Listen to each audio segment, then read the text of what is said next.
தேவா ஃபுட்ஸில் பார்க்க போகிற recipe caramel basmati ரைஸில் பாயாசம் தான் பார்க்க போகிறோம். எப்படி பண்ணலான்னு பார்க்கலாம். 1 கப் சர்க்கரை எடுத்திருக்கேன். ஒரு 4-5 ஸ்பூன் பாசுமதி ரைஸ் வந்து ஊற வச்சுருக்கேன்.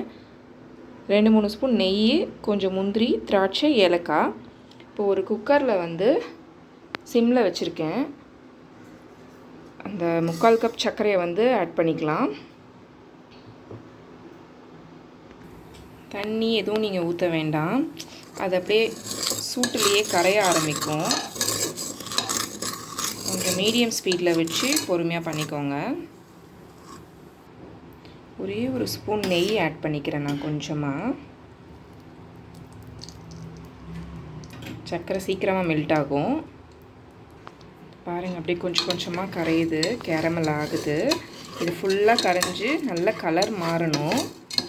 மீடியம் ஸ்பீட்லேயே வச்சுக்கோங்க ஸ்டவ்வை, ஏன்னா கரிஞ்சிரும்.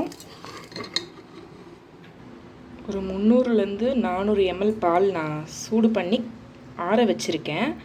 இந்த பாலை வந்து நம்ம இது மெல்ட் ஆகிடுச்சு பார்த்தீங்களா? இன்னும் கொஞ்சம் பாருங்கள், மெல்ட் ஆனதும் பாலை சேர்த்துடலாம் இதில்.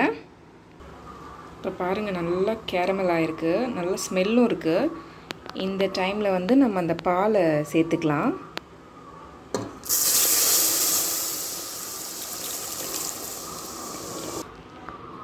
இப்போ பாருங்கள், பால் சேர்த்த உடனே அந்த கேரமலைஸ் ஆச்சு இல்லையா, அந்த சுகர் வந்து ஒரு மாதிரி கிறிஸ்டலைஸ் ஆகும்.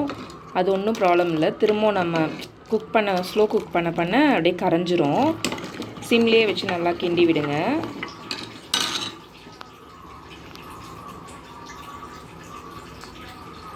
அடுத்து நம்ம ஊற வச்சுருந்தோம் இல்லையா, அதை வந்து ஒரு மிக்ஸி ஜாரில் மாற்றி லைட்டாக கொரன்னு கொஞ்சம் அரைச்சி எடுத்துக்கோங்க.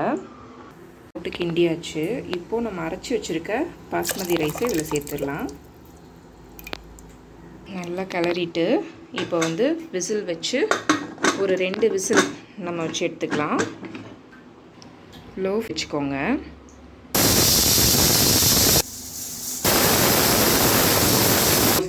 அவ்வளோதான், ஸ்டவ் ஆஃப் பண்ணிடலாம். அது ப்ரெஷர் அடங்கட்டும். இப்போ வந்து ஒரு 2 ஸ்பூன் நெய் ஊற்றி முந்திரி திராட்சை தாளித்து எடுத்துக்கலாம்.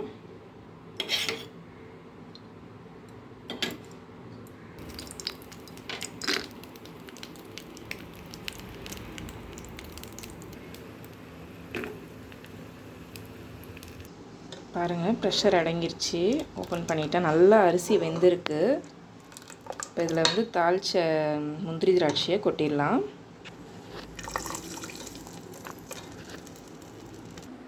அவ்வளோதான், ரொம்ப ஈஸியான கேரமல் பாஸ்மதி ரைஸ் பாயாசம் ரெடி.